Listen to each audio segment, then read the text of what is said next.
Hello, my name's Mike Gill. Is Jerry Little here? I'm not sure, let me check.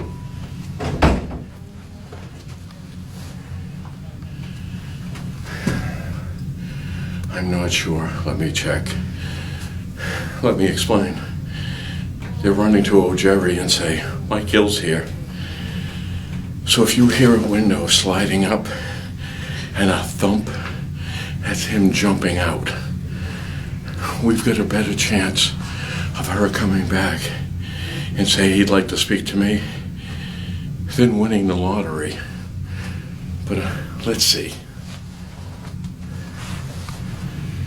Remember now, Little has a series of bogus complaints against me.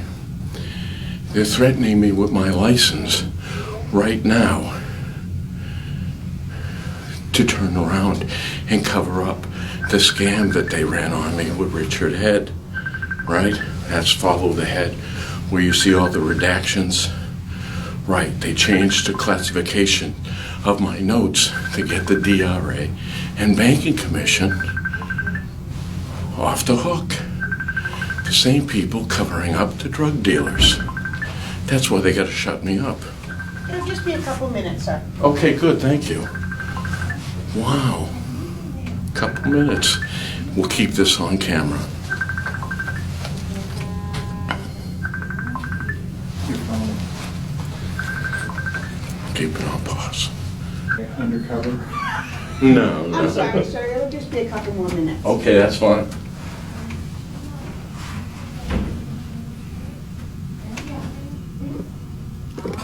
Oh, he is out of the office at appointments all day? He's out of the office. No, I thought we were just waiting a few minutes for him. No, they didn't know he was out of the Well, who did you speak to? I spoke to one of the ladies in the office. Did they tell you Jerry was here? You know, No, he's out of the office. where is he? I don't know where he is. But Really? But he was here a minute ago, No, and now he's out. No, I'm not supposed to tell people whether he is here or not. Well, I've been filing complaints, and he hasn't been answering them, right? Bogus complaints. Complaints that they turned around and tried to leverage me and threaten me about my tax returns and converting my notes. This is Mr. Little here. And you also know we're covering for drug dealers here, too. Well, I'm just been instructed that he is out of the office and he is. His assistant told me he was out of the office. Can I have your name, please? Not even your name? No, don't take her picture. Okay, all right, thank you. Thank you. We just got out of the banking department's office. As you can see, Little jumped out the fucking window. Sent the poor woman to say now that he wasn't here, after a woman twice said it'd be just a minute.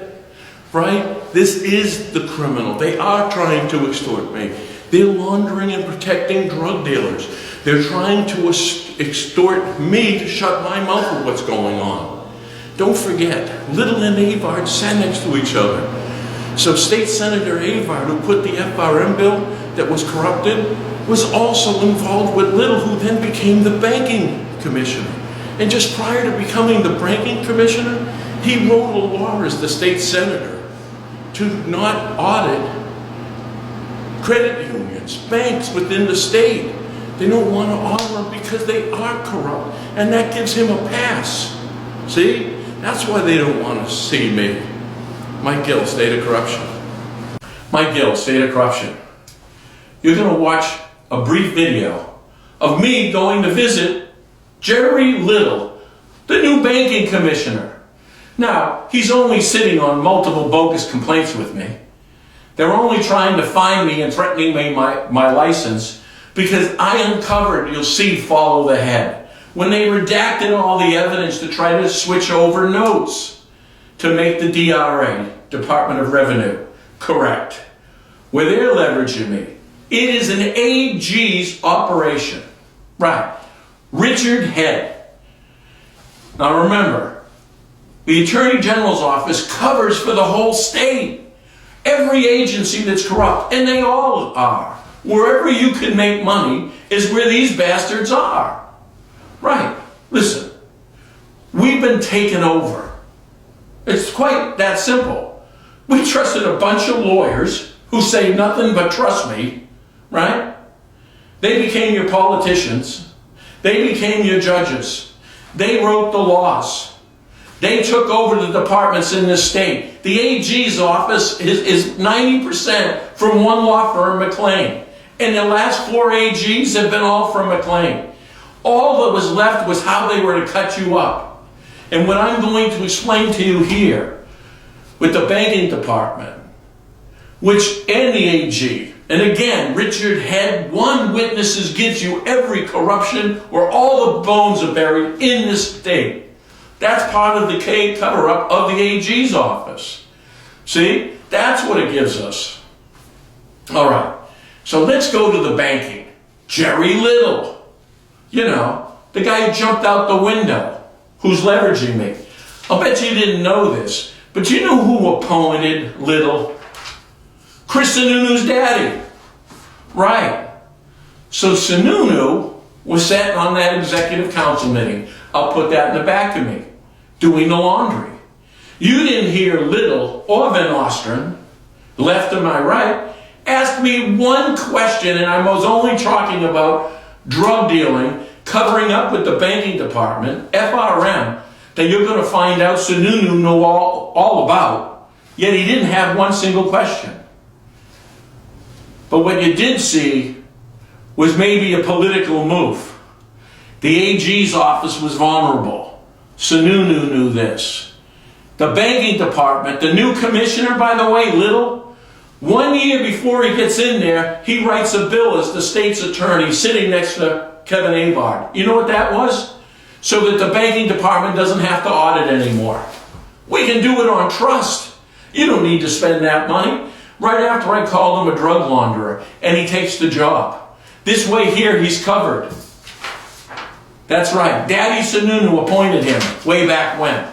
See, so there's his loyalty. Now we just got to prove it. Lucky for me, I have fucking proof. Now let's take a look at this.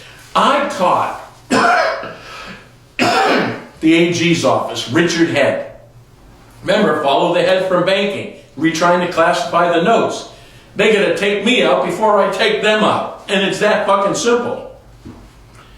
So what Head did is press with the banking to try to get that. And the DRA. That's why they're all on the same case and it's in one judge with Anderson. Avard, I caught Lambert. You'll see Grok Talk. Lambert had all the votes for the Ponzi scheme FRM to get the people's money back. Pennies. But they were trying to close the door. A door that would have led to Shaheen, would have led into the criminality of the banking department, that would have opened up the cover of all the drug dealers. So it was a much bigger thing than you think. I mean, it was only the biggest Ponzi scheme in the state. But it had everybody's name on it, you see?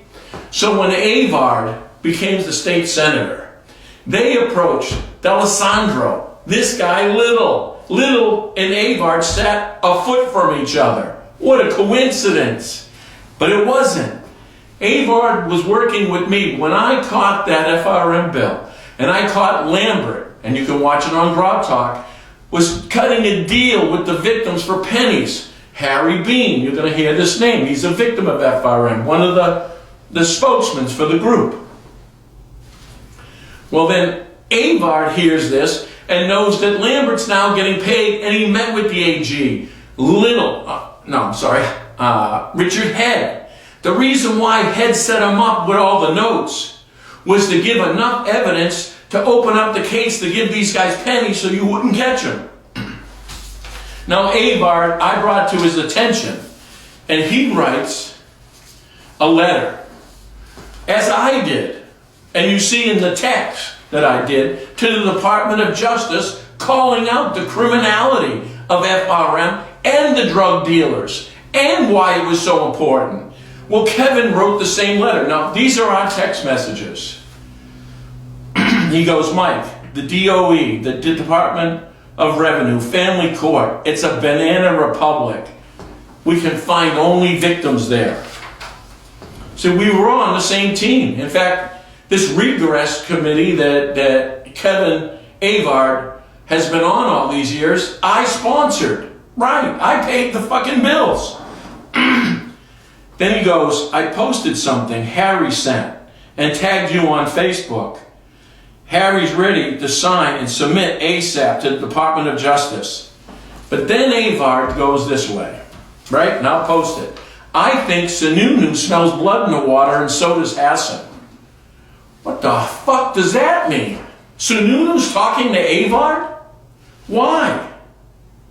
Smells blood in the water because he knows, Sununu knows, that the evidence that I have, and with the signer of the bill, Avard, going to the Department of Justice, we put the AG's office in jail and cover up all these crimes.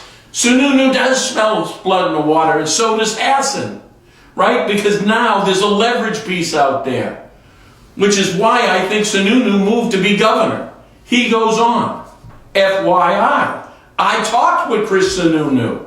He said that the head appointment went down with non-approval. Richard Head was the payoff, was going to the executive council. Sununu shut it off because Sununu knew Head's involvement and the AG's involvement. And he could control the AG by leveraging him. Right. Guess who gets to put a new AG in as governor? Sununu. See? So this is his political leverage to come in between the criminals and literally leverage them. Let's go on. Maggie was silent for 15 seconds. He said she started the rejection with no words. Right, that was their power play. That's Shaheen's payoff to Head for covering them up. Sununu shuts it off because at this point he could use it as leverage. I go on. And then I go, have you redrafted it and sent it in today? This was the complaint to the AG.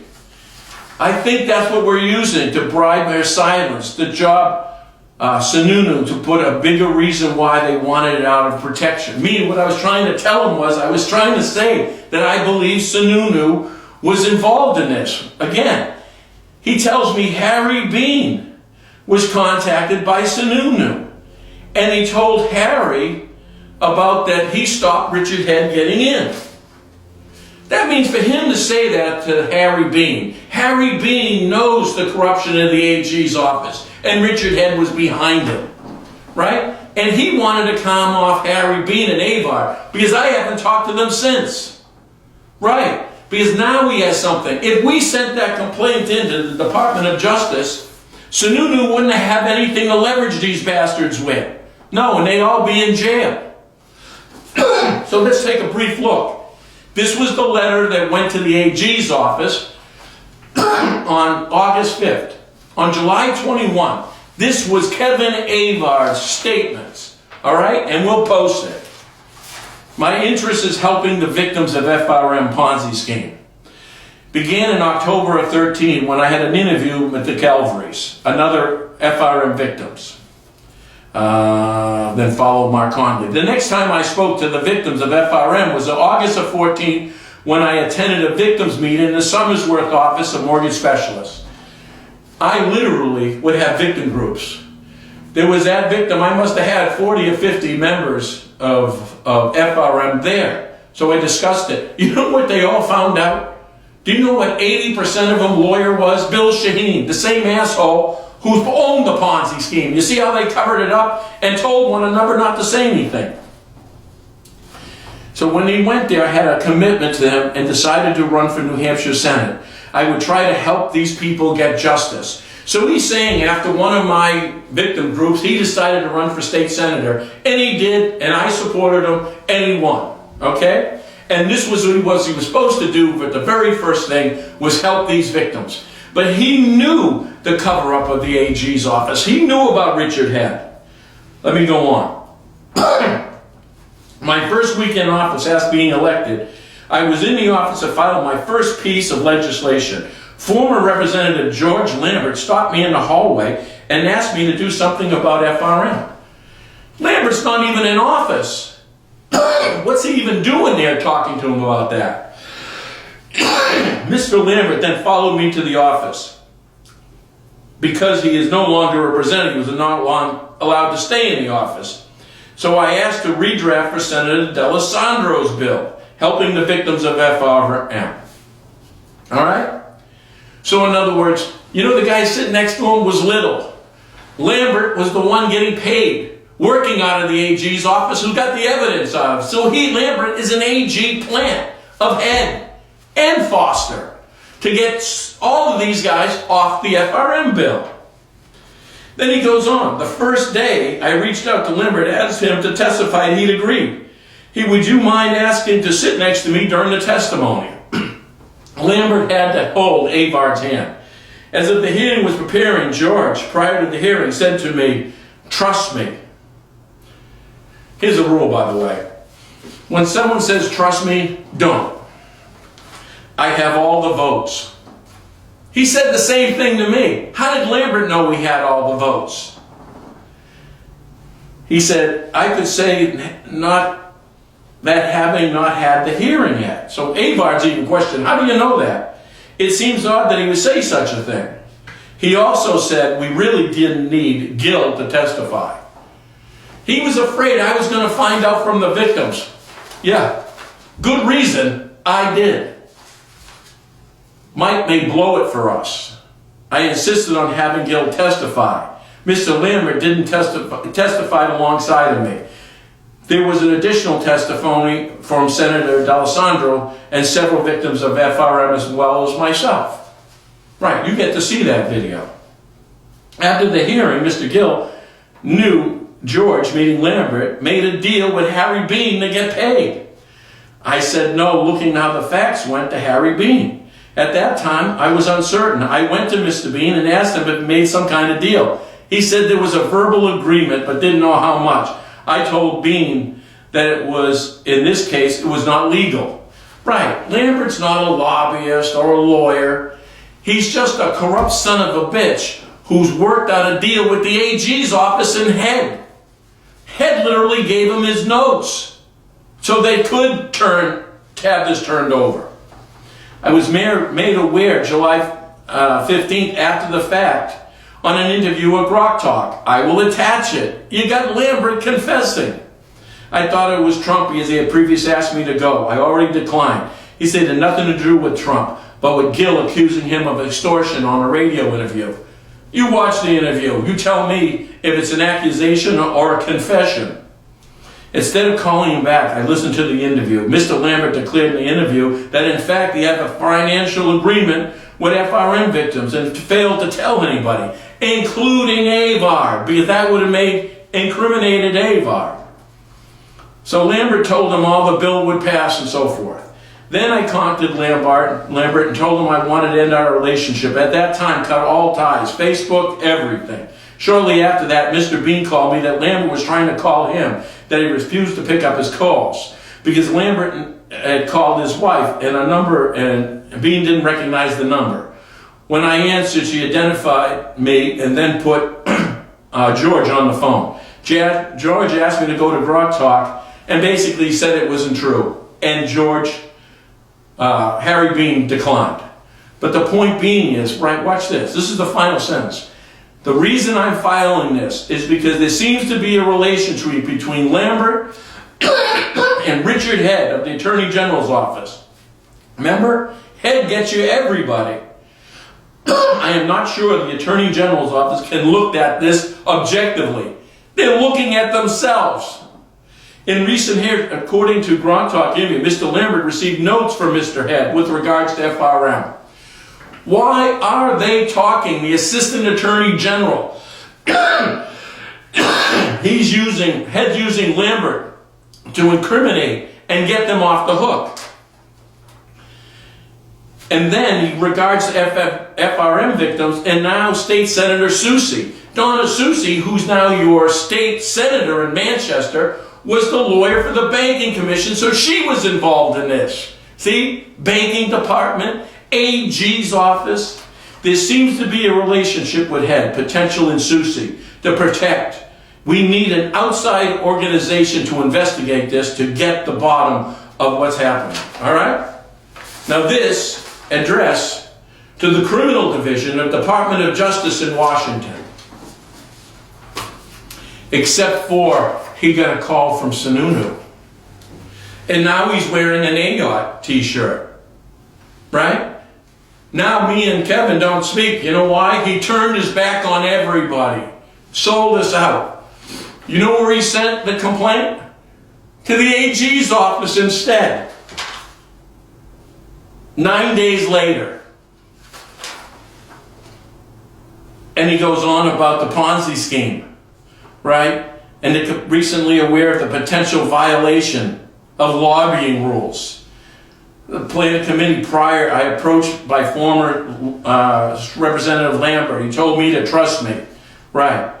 And then he goes on to Grok Talk. But what he just said to you was, he didn't file the complaint he was supposed to. He gave it to the predators. He gave it to the perpetrators. That's what happened. You know what happened after this? Richard's head's off to California. Off with the head. Right. See? You have him. You have the AG's office. I just did a video about banking. Boom. Family court. Boom. The AG's office. The AG's office again. See? They're the ones covering the crimes. We have been sold out. Our state is controlled by the corrupt. The corrupt who were lawyers, to judges, to politicians. Look, your AG's office is nothing but ex-police chiefs, right? Do you know this guy, Dick Tracy? He was only the captain of the Manchester Police Department. How's that for one of their own? They do the investigation and the interrogation. And the rest of the AG's office is made up of attorneys, all crooked. Mike Gill, State of Corruption.